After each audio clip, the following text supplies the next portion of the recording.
When vigilantism goes wrong, it really goes wrong. And then we take a look at the bizarre theory that humans are simply cattle, being cultivated to be eaten by some sort of shape-shifting demonic entity.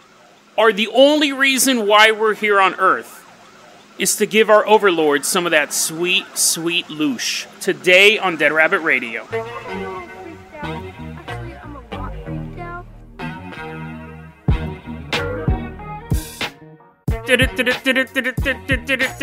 That's our breaking news segment. I'm adding this to the beginning of this episode because we had some breaking news. Ghislaine Maxwell got arrested on sex abuse charges. If you don't know, Ghislaine Maxwell is the basically the second in command of the Epstein. Allegedly was a close personal confidant of the Jeffrey Epstein empire. And he killed himself. Long pause there. He killed himself back in 2019. It was funny. I was having this discussion with someone the other day. I go, my theory was always this. He probably killed himself, but he was probably being threatened to kill himself. He may have killed himself because he, didn't want to spend the rest of his life in prison. But I don't think someone snuck into the cell and did a little ninja move on him. I think that he did take his own life. I just think he was probably forced to. So is that still murder? Yes, that's still murder. But who knows? And again, that's a small line. Whether he took his own life because someone forced him to, or someone came into the cell and made him take his own life, or someone murdered him, he still died. Allegedly a very, very horrible man. But still, you don't want anyone to die in a cell like that. You'd like him to face justice. This will be an interesting thing to see what happens with Ghislaine. Obviously, she has to be under watchful eyes 24 hours a day. Right? There's no way she can have an accident or die. I think people would... The Jeffrey Epstein thing turned a lot of people... I have a lot of friends who are not conspiracy theorists at all, think the concept of the show is hilarious. They can't believe the stuff that I talk about, and they're like, oh no, Jeffrey Epstein definitely, someone murdered him. People who have never been into conspiracy theories before, ever, are totally like, oh no, that dude, there was something up with that guy. So if it happens with Ghislaine, dude, that would be a huge awakening. And what's interesting is this came on the heels of an insane, probably one of the best posts on X in 5-6 years, maybe? This guy last night on the X board, and I want to give a shout out to the hooded a-hole on Twitter. I'm not going to say your name. I don't cuss on this show, but the hooded a-hole sent me this over too, but I was already reading this thread. Last night on the X board, a guy wrote, story time with a dead man. And it's this write-up saying that he used to work with Jeffrey Epstein, and he's going to kill himself today. But first he's going to mail out these packages to the media and expose what he knows about the Epstein storyline. I read it last night. I was up late reading it last night as it was happening. It was probably one of the best posts I've seen on X in 5 years, maybe? Since the Skinwalker story, honestly, since Skinwalkers became a thing. I really don't think there's some inconsistencies in the story, time-wise. And the one thing that will make it difficult to cover, if I ever do cover it, he names private citizens. He gives out private people's names, and that's basically doxing people. And then you have to make a decision as a podcaster, like, do you add to that dox, right? But there's some timeline issues with it. There's some factual things with it. There's some other things with it that I'm suspicious of it. But whether or not if it's true, it's absolutely horrifying. If it's not true, other than the little inconsistencies, it's an interesting narrative. It's an interesting look behind the scenes. He says that he was working... I'll tell you what my concern is with it, other than naming private citizens, is that he says he worked with him. He worked with Jeffrey Epstein up until he died. He worked with him for about 8 years, is how the narrative starts off. But then it turns out like he's disposing of a body in 2011. And Jeffrey Epstein died in 2019.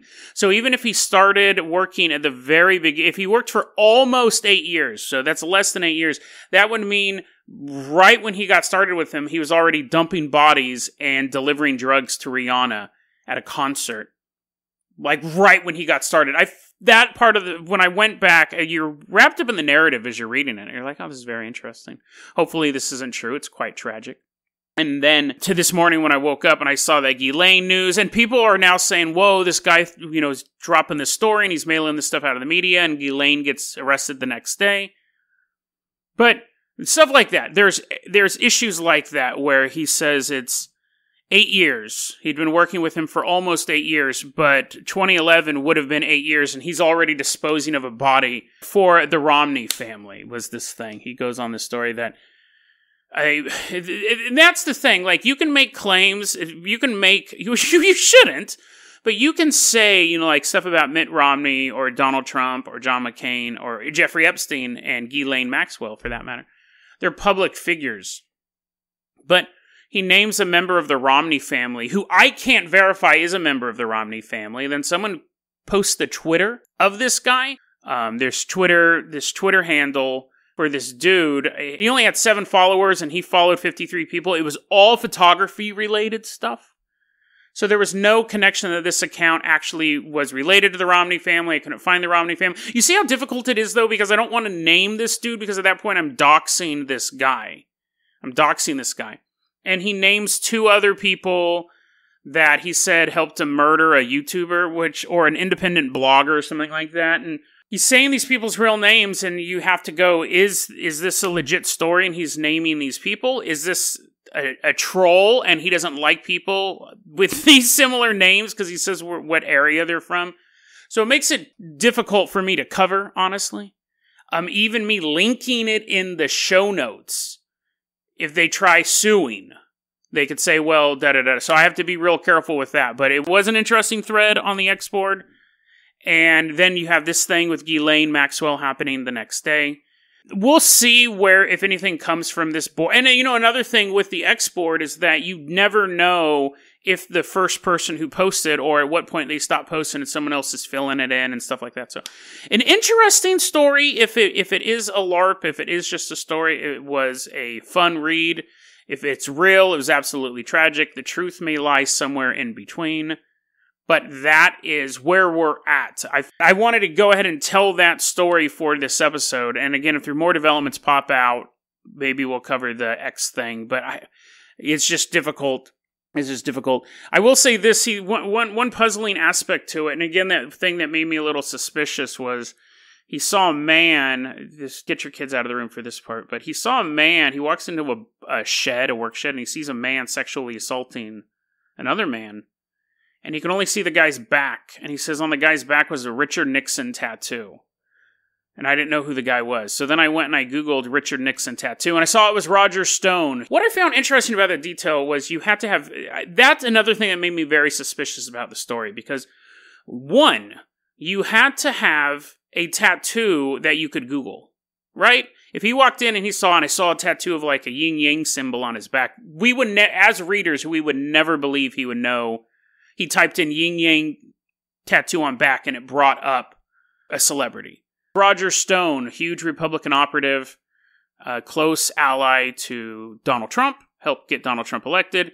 Roger Stone having a Richard Nixon tattoo on his back is pretty well known. Not everyone's going to know it. You may not have known it, but when I read that part, I go, oh, that's Roger Stone.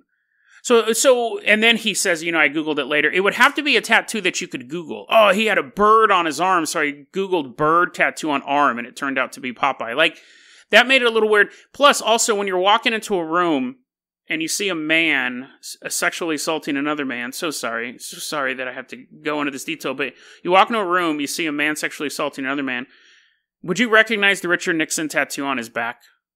Like, you may see a face on his back. He was also wearing a bull mask, a giant bull head.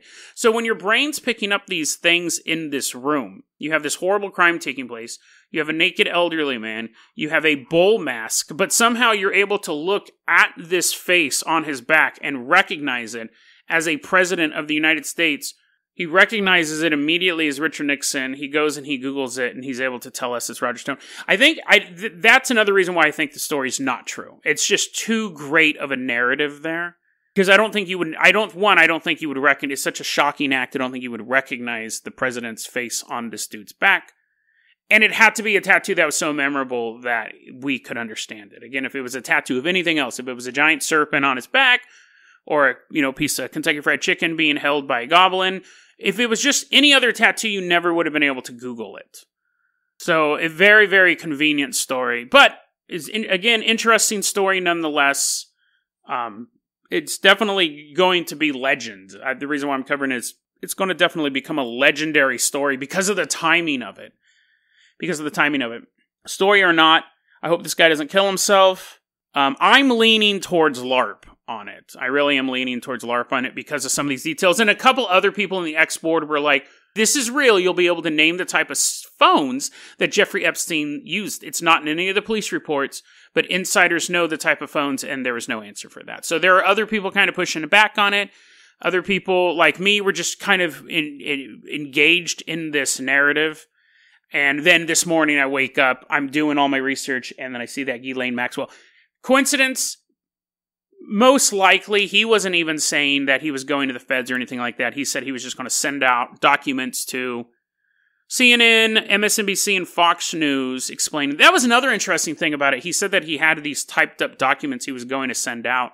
But when he was posting on the X board, it was in chunks. So he could have simply copied and pasted the document he already had created.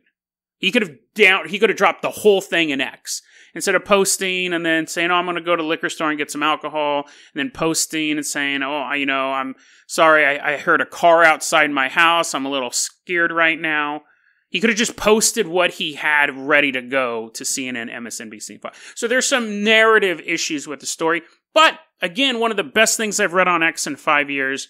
Again, I don't think it's accurate for those reasons. And it's an engaging read. I don't necessarily say if I was entertained, because it was tragic stuff, but it was definitely an interesting read. Had some details that made you go, "Oh, that might be real," and then had some other details that made you go... But anyways, interesting story nonetheless. Story time with a dead man. It'll be gone by the time that you listen to this episode, probably, the way the X board just kind of disappears stuff. But I, again, don't feel comfortable linking it in the show notes for legal reasons. Not because I think it's true or it's not true. People have already started contacting... I noticed one person already friended this guy on Twitter. And I don't think that dude knows what's going to happen.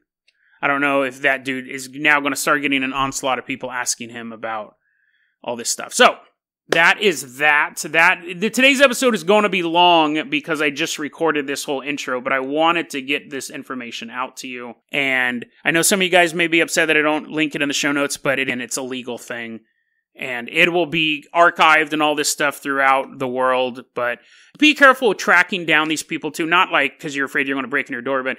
when you're naming private citizens, we've seen this happen before, too. You're naming private citizens. It's totally different, and don't harass them. You know what I mean? Fine, if you got a problem with Romney or Roger Stone or Ghislaine, whatever. They're public figures. But if you're reading this, just remember that. That would be my concern. The people that he's naming. Because he doesn't name himself, see? Even though he's going to kill himself and he's sending out these letters, people go, "Well, if you're going to kill yourself, who are you? What is your name?" He never names himself, but he does name these other people. For all we know, these people could have been his roommates and they burned him on 6 months lease. We don't know. He's dropping them in there. We don't know. But that is part of the mystery. So yeah, this episode is going to be very long because this turned out to be about a 10-minute intro. Have a great weekend. I wanted to get that out to you guys. Have a great weekend, and here's the episode.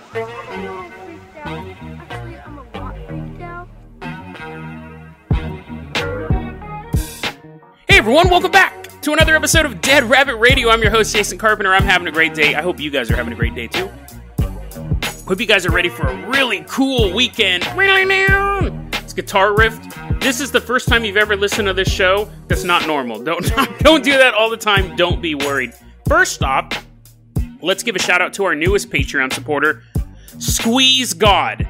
Squeeze God, thank you so much for supporting the show. I don't know if you're saying that you're the god of squeezing or you want to squeeze God. Either way, you support the show, so you get a shout out. You'll also be our captain, our pilot this episode. If you can't support the Patreon, that's fine too. just help get the word out about the show. That really, really helps out a lot. We have a merch store, and we have the Minecraft server, and hopefully by the time you're hearing this episode, it's updated to 1.16. So come and join us on the Minecraft server. It's cool. We're building like little cities and stuff. So squeeze. Let's go ahead and squeeze you into the Jason Jalopy. Or maybe you can fit in it normally. We are leaving behind Hood River, Oregon, and we are headed out to Milwaukee, Wisconsin. So we're driving out to Milwaukee, Wisconsin. We're going to cover this briefly. I think it's a really interesting story, though. What happened was on this super recent, on June 21st, 2020, two girls, a 13-year-old and a 15-year-old girl, go missing. And there's this neighborhood in Wisconsin. The articles give the address of the house, which I guess they kind of had to do. I'm not going to do it. But there was a house in this neighborhood in Milwaukee. The neighbors go, "Oh, we saw Mr. Officer, Mr. Officer." They're talking to a cop. They're not talking to Richard Gere walking down the street. It's an old reference. Anyways, Mr. Officer, Mr. Officer, and the cop pulls over. They're like, "We know where the girls are, those two missing girls. We saw them go into this house." So the cops go, knock on the door. "Do you have any missing girls here?" And then I just imagine the owner of the house looks like a wolf in human clothing and being like, "No, I do not, good sir. Do not check my house, but I guarantee I have no runaways or kidnapped girls here." And the cops are like, "Okay," and they leave. Now, this happens actually a couple times. They keep getting these calls, "Go to this house." They keep showing up at the house, but really without probable cause, they can't go into the house, and the person's not letting them in. As far as that's what it seemed like the articles were showing. They went missing on June 21st. On June 22nd, the cops are going to the house multiple times that day, each time leaving empty-handed. Each time you see a wolf-shaped silhouette go, "Wah-ha-ha-ha," behind the curtains of the house. But on June 23rd, the neighborhood's like, "No, we're not going to deal with this, not by the hair of our chinny chin chin." They basically lay siege to the house. A bunch of vigilantes, mob justice surrounds the house, and they're like, "Hey, let the girls out." The wolf at this point's like, "Let the girls out. We know the girls are in there. We saw the girls go in." And the person in the house is like, "Absolutely not. I'm pretty sure. I hope he has a better answer than that." He's like, "What girls? I have these girls that aren't mine." But no, he was like, "No, I don't have any girls here." Well, you're surrounded by vigilantes. The cops show up again. And I don't know who called the cops at this point, the vigilantes or the guy in the house.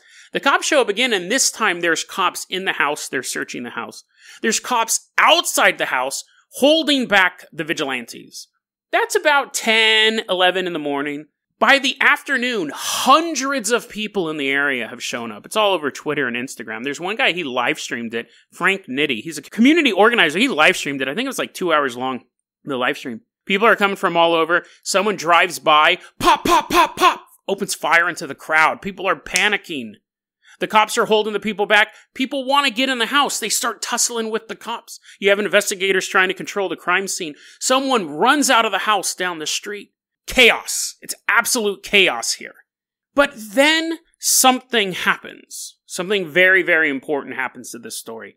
A fire breaks out in the back of the house and a van that was parked outside the house. So you have a car burn and a part of the house burns. And Frank Nitty goes, "Guys, you're burning evidence. You're destroying evidence. Like that was a bad move." 9 girls in total had gone missing. It was the 2 girls that they saw go into this house, but in this area, 9 girls in total are missing. By the end of this event, 3 of the girls are found, not in this house. Again, not that I could tell. It seems like they were found in other locations. It doesn't mean this house had nothing to do with it, but it definitely doesn't mean the house did have something to do with it. But one of the rooms in the back of the house is burned. One of the vans parked by the house is burned. Frank Nitty goes, "This is counterproductive." And then there's an interesting quote. I was reading the article in the Urban Milwaukee. The Urban Milwaukee website had this article. "Suspected sex trafficking house burned." It was by Jeremy Jane. Here's this quote. So Frank Nitty is talking to Sergeant Todd Smolin, Police Sergeant Todd Smolin. And Todd Smolin says to Frank Nitty, "I'm telling you, you're being used. I'm telling you, you're being used." I think that's an interesting quote, because the way that I read this and the way it was kind of presented in the articles was that the vigilantes set fire to the house because they were so enraged that the cops weren't doing anything. And that was definitely part of it. Girls are missing in your area. You feel like the cops can't do anything about it. The cops, as far as they're concerned, are following the rules, and they didn't consider the girls, quote, high risk, which generally means they're at risk of injury, they have some sort of mental deficiency and stuff like that. And you're thinking, Jason, they're 13 and 15 years old, of course they're high risk. Generally, the cops probably thought they were at their boyfriend's house or something like that. But you have a community that's really upset because multiple phone calls saying these young girls and others had been in and out of this house.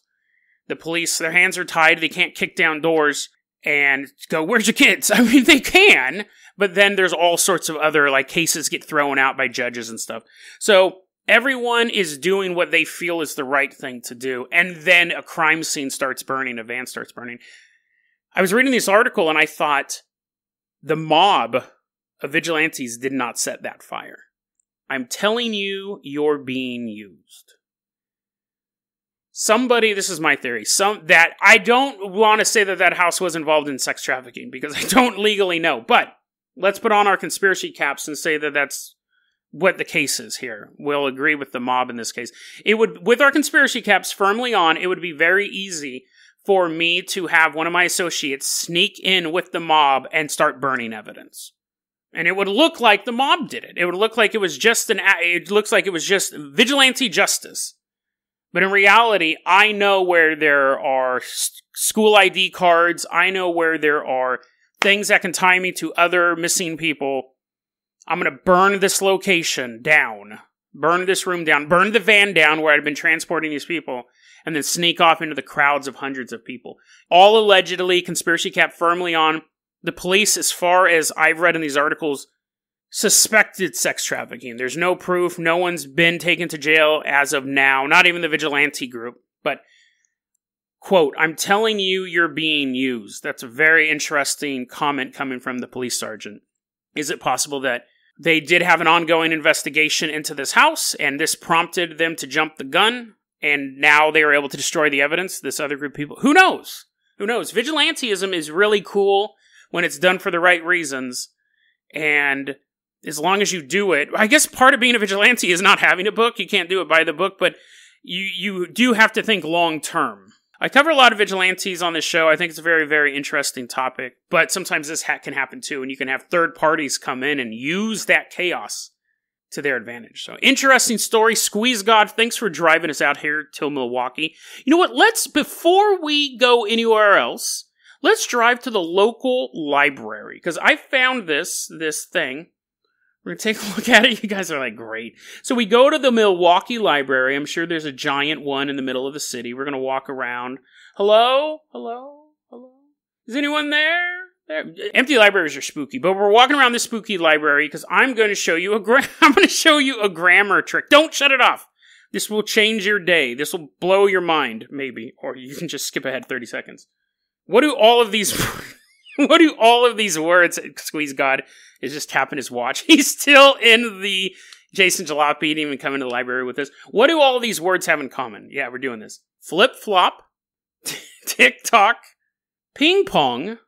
You're like, hold on. Dilly-dally, hip-hop, King Kong. All these words have this thing called, it's so funny because I can't pronounce this, but it's called Ablaut Reduplication. Ablaut Reduplication. So this is weird. It's one of those weird grammar rules. We covered something like this before, like the order of adjectives. And what's funny is a lot of people from, there's a thing about order of adjectives in the English language. They're in a specific order. And a lot of people from other countries who listen to the show emailed me, messaged me on YouTube and said, we were taught that in school. Native English speakers aren't taught the rule. It's just something we pick up. But there's people from all over the world listening to the show, and they go, we were taught that. We were taught the order of adjectives. We were never taught this. But this is something called Ablaut Reduplication. Nobody knows why this is a grammar rule. So it's a conspiracy. So it fits. It fits the theme of the show. Nobody knows is the Illuminati behind it. It is, you repeat a word with a modified vowel. That's kind of the rule here. So if the first word has an I, the next word will have an A or an O. And if there's three of them, it'll go I-A-O. So ding dong, it'll never be dong ding. Or ding dang, it'll never be dang ding. I made that up. It's not even a real thing, but chit chat, crisscross, zigzag. You can't think about it. Dong ding. What? Flop flip. Are you going to wear your flop flips? People, it sounds weird. And they don't know why. They think it has something to do with the physics of sound. Because hip goes up and hop goes down. So like if you go hip hip, hooray, it won't be hooray. Wait, what? Hooray. Wait, what? Hip hip, hooray. Hooray, hip hip. See, it doesn't work. But what if you go hip hip, hooray, hip hip, hooray, hip hip. Hip hip hooray. I guess that stops. Hip hip hooray. Hip hip hooray. now everyone's sitting in the Jason Jalopy tapping their watch. I'm almost done, guys. But isn't that weird? I put away the big grammar book. It's weird. Again, that might be something they teach in other countries when they're learning English. But I would have never thought that you can't just do cross-criss apple piss. It's always going to be crisscross applesauce. Plus apple piss doesn't exist. Ooh, that rhymes. I'm gonna jot that down in my freestyle book. I'm gonna use that someday. Yeah, so anyways, there's that grammar rule. Weird grammar rule number 2. That's what that was written in my notes as. And I'll let you guys know, I do not have a weird grammar rule number 3. So we've done the 2. So if you guys like this segment, that's all I got. I'm sorry. Okay, we're ready. I actually put the book in my back pocket. I'm gonna look for another weird grammar rule. Squeeze God, let's hop in the one, the only Carpenter Copter. Hey guys, if you haven't supported the Patreon yet, I'm going to be revealing, I got more of these stickers to send out. Hopefully by the time this episode airs, because I'm recording them in advance because I'm going on vacation soon, everyone will have their sticker, but pretty soon I'm going to reveal the design of this Patreon sticker. It's dope. I'm getting a lot of emails from people who've gotten it. I want to keep it as a surprise as long as possible, but Carpenter Copter is a hint for what the sticker is. Let's go ahead and hop in that beautiful Carpenter Copter, and Squeeze God, I want you to take us up, and away. I own that. No one else came up with that. Don't sue me, DC Comics. Let's go away, up, and up. We are going to fly out to the Monroe Institute. What's that? Nondescript building. The Monroe Institute actually borders on the realm of the real and the unreal. This was a request from Dogbirth on YouTube. Thank you very much, Dogbirth. This was an interesting topic. I hadn't come across. I think I had come across this in passing, but it's interesting to take a deeper look at this. We're going to land at the Monroe Institute, and we're wearing our white doctor's coats, our lab coats. We walk in, we pass our security cards over the thing. Beep. Beep, and we go and psh, doors open up. The Monroe Institute was started by a guy named Robert Monroe. He wanted to work on learning while you're asleep. He wanted to build this program, this learning thing, technique. Teaching is what they normally call it. So you can be taught while you're sleeping. That would be cool. Very matrixy. But while he's working on that, he actually begins using all of his equipment and fancy doodads, not dad-doos. He realizes, that joke's done, he realizes that he can leave his body. See, right before he's falling asleep, right before he loses consciousness, he would feel his soul float out of his body. He was able to astrally project his spirit. He'd float around, and he would fly around dimensions. Now, do I find it suspicious that that he's able to travel beyond the realm of the real while he's sleeping, or, quote, almost sleeping? I mean, last night I had a dream I was Dean Winchester and I was fighting an impossible demon.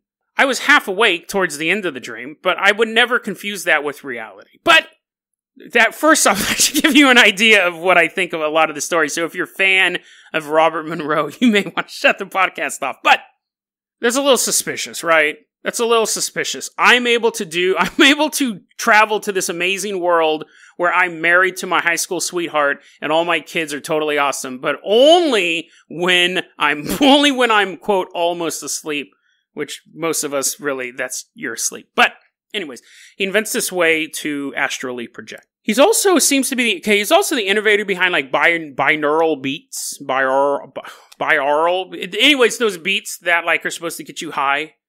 That was like the most TLDR version of, it's supposed to put off these sound waves, like one in one ear and one in the other, and you're like, Jason, isn't that normal headphones? No, it does it at different wavelengths. The right amount is supposed to get you high. You can buy them online and it'll be like Do this one if you want to, like, know what ecstasy's like. I think, in my opinion, that there's no scientific proof to back it up. That if I put a pair of headphones on you and I tell you these will simulate the feeling of cocaine, there is a higher chance, if you believe in the technology, that you will get euphoria from listening to that.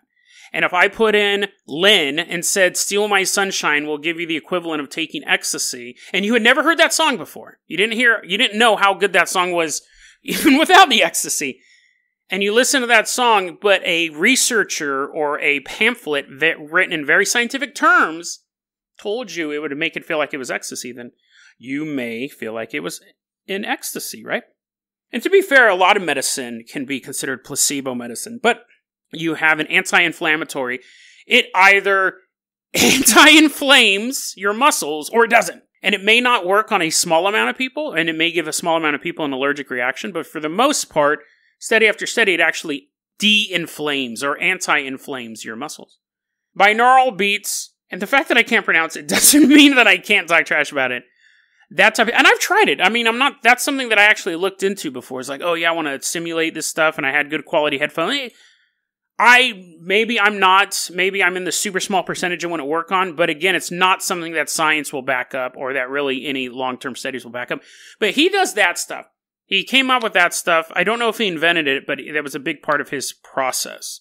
And you can pay $1,200 to go to one of these seminars at the Monroe Institute and go into this long thing. And we'll actually cover a bit more about the Monroe Institute in a Monday's episode, because I got a whole other story about the Institute itself. Very, very interesting story. But for now, we've talked about Robert Monroe.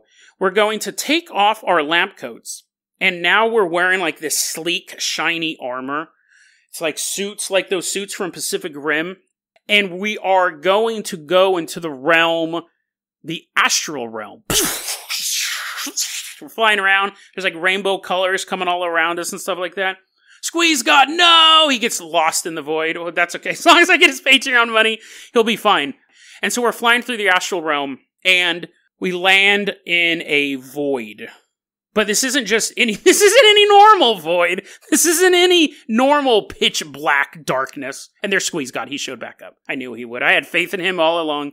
This one, we see like this monster there, right? Whatever monster, whatever boogeyman you picture. I picture these guys. This is how I picture these guys. I picture these guys. They're like bird people, like big old beak monster man. And then they have like gold cloaks on. Like something from the Dark Crystal, but they're all yellow. And then they got gold cloak. I don't know. They're not really good at clashing. They're not really good at color coordinating. That would be like a human wearing a flesh-colored jacket. That's what they look like. These, and I don't know why I think of them like that, but these things are known as archons. Archons? Archons? One of the two. It doesn't matter. They don't exist. So anyways, these things, these dark entities, sit on the edge of the universe. They're in this void. And we're floating in our suits. Now, we're wearing our suits to protect ourselves from these non-existent creatures, but in the course of this story, they're real. And it's not just one of these archons. We see a bunch of them.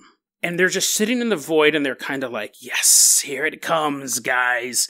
Ah, yes, yes, the darkness will finally be filled. Finally, we will have our revenge. And then we're like, what? We're kind of looking...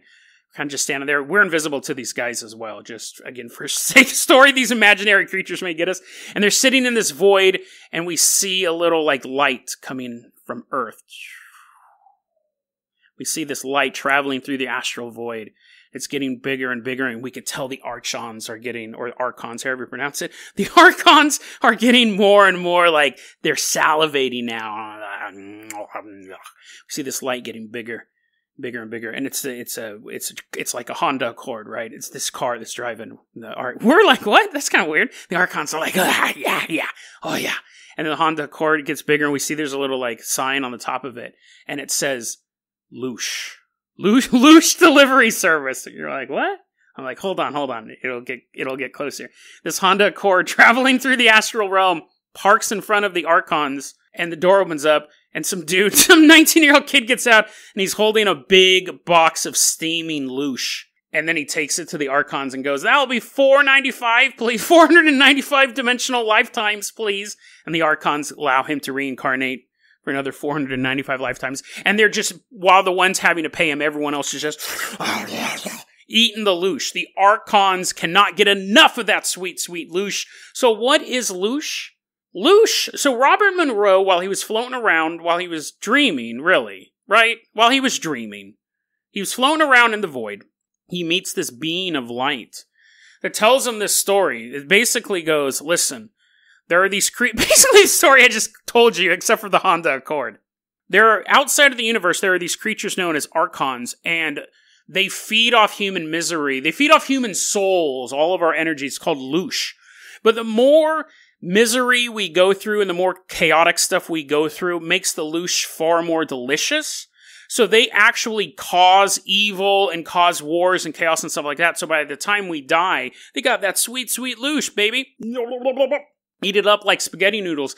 So apparently, this part I can't really make fun of because this part's sad. Robert Monroe, when he came across this belief, what happened was after Robert Monroe had this vision, dream, however you want to say it, dream, he went into a horrible depression because, as I'm laughing, he went into a horrible depression because he goes, what's the point of living if when I die, some being's just going to eat me? Eat all my soul and everything like that. And what's the point of existing if all of life is aimed towards misery just to make me more delicious? A lot of people believe this. A lot of people believe this. Yesterday I was talking about 2028, man. And I was like, how does this guy get 134,000 followers? Like, how do people fall for this so quickly? It's because people want to believe. They want to believe. We really want to believe that this stuff is true. 2028, man, whatever. He wants to talk about, he obviously scared a bunch of people. He ended up doing an apology video. He's like, hey, to any kids that I scared, I didn't mean to scare you. We can change it by being more gentle, da-da-da-da-da. This stuff scares people. I'm not saying that you can't tell scary stories, because obviously there are scary things, but there's a difference between, like, me going, hey, dude, watch out, don't fall off that cliff, rather than me going, well, I could, if I say, watch out, that might scare him, I'm going to let him fall off the cliff, versus right before I fell asleep, I had a vision of a white light telling me that all life is meaningless, and I'm going to share that with you guys, saying it's true. And a lot of people believe this. Like I said, people pay a lot of money to go to the Monroe Institute and things like that. Now, a lot of people believe all sorts of stuff. You can go, Jason, you've talked a lot about your faith as being a Southern Baptist. That's just is equally ridiculous. And that's totally fine, too. That's totally fine, too. But, I mean, you know, the most major religions, they kind of have a happy ending at the end, right? It's not that if you do everything right, you're eventually going to be devoured by God. And he's just going to swallow you up like you're a whatchamacallit bar. Like, the end, most religions at the end, there's hope. There's hope. In this version, there's no hope. You just get gobbled up. Now, I have two ways to look at this. 3 ways to look at this. One is, I don't believe it. I don't believe it. But let's say I did. Let's say I did believe it. That in the end, some dimensional creature gobbles me up. When I read that, I thought, well, that's what we do, right? Right? And it doesn't mean the pig's life was worthless. Like, I wouldn't necessarily, like, sure, if a pig had a choice between getting turned into bacon and me eating it, or getting turned into a bacon and Pol Pot eating it, I don't think the pig's going to be like, it doesn't matter. Like, I would want my energy not to go to some sort of interdimensional tyrant. But if that was the end, that's what we do, right? Every leaf we consume, except for poison ivy, something eats that, right? Everything's consumed on some level. And it doesn't mean that the fact that I'm eating the pig or the cow or whatever doesn't mean that its life was worthless, that its existence was worthless. Its existence carried on through me. But Jason, you're not eating the pig's soul. Let's say I was consuming the pig's soul, right? I was straight up a Death Eater. So it doesn't mean that the pig's life was worthless. Let's look at a quote from one of the believers of this. There's a author named Bronte Baxter. And they wrote this, they have this blog. This is from Blowing the Whistle, Chapter 5. Can you believe it? Blowing the Whistle, Chapter 5, Tracking the Crack in the Universe. The universe is built on, so here's this quote, and really the thesis is the universe is built on killing and eating. Here's this quote. The other day I grabbed an onion from a basket to chop up, and I saw it had sprouted a beautiful, tender, light green shoot. It had life inside it, a consciousness that wanted to take root, breathe air, and thrive. Any tears in chopping that onion did not come from the fumes. Come on, bro. It's just an onion. And the onion Like, really, dude? I don't understand how no, you might, I'm sure you're a totally awesome person. Like, I'm not bad-mouthing you, but I don't understand how someone can go through the day like that, because everything you eat used to be alive. Everything used to be alive. Unless you're the rock biter from Neverending Story, everything you eat used to be alive. But yeah, so we have interesting statements like that coming out of this belief that the Archon... And another thing that we see in this is that God... There's no God. There's no God in this philosophy. It's the Archons, and they've created the idea of a God, and we worship this idea of God. And the Archons are also able to feed off worship. So they feed off misery. They feed off joy. They feed off turning joy into misery. They feed off worship. And it's one of those it's basically no matter what you do, your back's to the wall. They have an answer for everything. It's one of those conspiracy theories or one of those beliefs that has an answer for everything. To be fair, a lot of religious systems do have an answer for everything, but most of them weren't made up right before somebody falls asleep. Right? Right? That's the thing. And the reason why, I mean, it's if you want to believe this stuff, it's fine. I believe in ghosts and aliens and all sorts of weird stuff that a lot of people don't believe in. But hope, I think is such an integral part of the belief system. I think when you have a belief system that is devoid of hope, that in the end nothing matters, which I guess you could... I don't even think atheism falls into that category, and I'm not an atheist, but I wouldn't even consider an atheist devoid of hope. They just go, I didn't exist before I was born, and I'm not going to exist after I die, and I didn't know what life was like before I was born, and I'm not going to know what it was like after I died, and I'm okay with that. Versus... all your misery is caused because some space eagle that Jason pictured, a bunch of these Archons, want to consume you. So every evil thing that happens in your life is out of your control. You have no control over it. These demonic creatures are making you do it. And if you happen to have a good day, they're going to eat that too. They're going to eat everything. And in the end, you're nothing more than a chicken nugget to these creatures. And on the one hand, I would say, well, that chicken was nothing but a chicken nugget, a literal chicken nugget for me, and I ate it, and it powered me throughout the day. It's a very, very nutritious chicken nugget. And if it turns out that I die and my soul's floating around, then I'm like, oh, this is pretty dope, and then I see like some space eagle in a golden robe. Yeah, I might be a little disappointed, but I'd be like, oh, yeah, I did eat a lot of stuff, and this I mean, well... just desserts. Literally, I'm just the dessert. And then I fly into its mouth and give it indigestion. You know. But just even reading this stuff, this article, people were like, oh yeah, I really got depressed when I heard about this. It's fake. I mean, come on, man. You know, it's weird because I feel like if Robert Monroe or somebody like him had a dream, had hooked himself up to these headphones, and then the next day says, I've realized that Jesus Christ is the Lord and Savior, no, this would have gained no traction, right? If he put these headphones on and takes them off and he goes, I had a vision that I need to go to Mecca and become a Muslim, people would be like, But because he states this completely bizarre conspiracy theory that's spooky and counterintuitive, really, to what we think will happen. Because there's no reincarnation in this.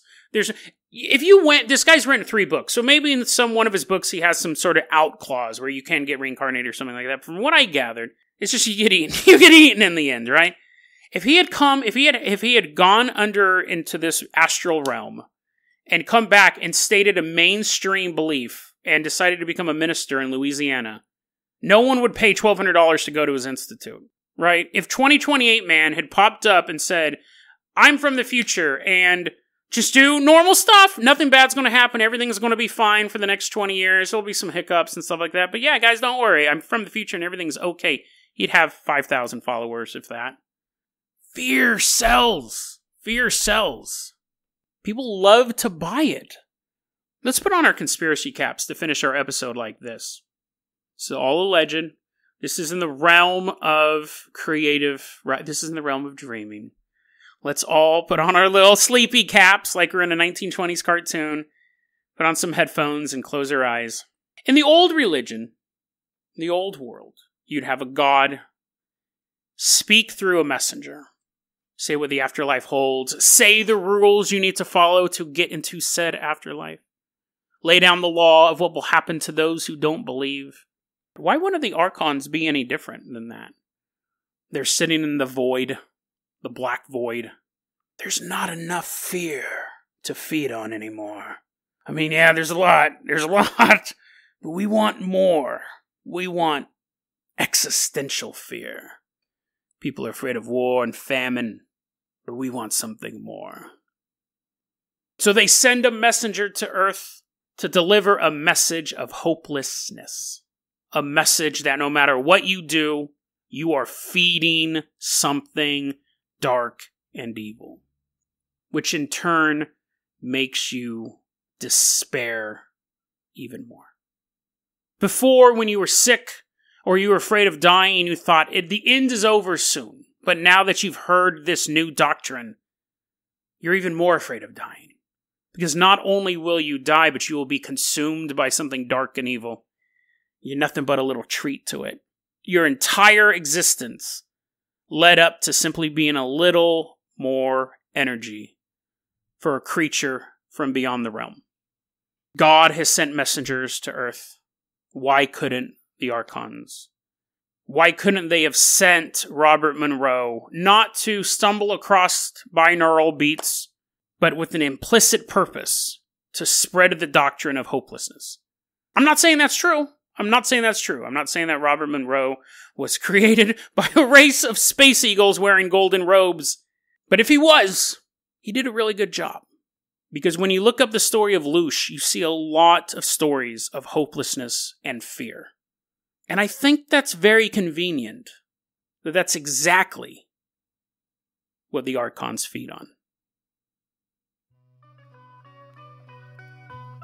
deadrabbitradio@gmail.com is going to be our email address. You can also hit us up at facebook.com/deadrabbitradio. Twitter is @deadrabbitradio. Dead Rabbit Radio is the daily paranormal conspiracy and true crime podcast. You don't have to listen to it every day, but I'm glad you listened to it today. Have a great weekend, guys.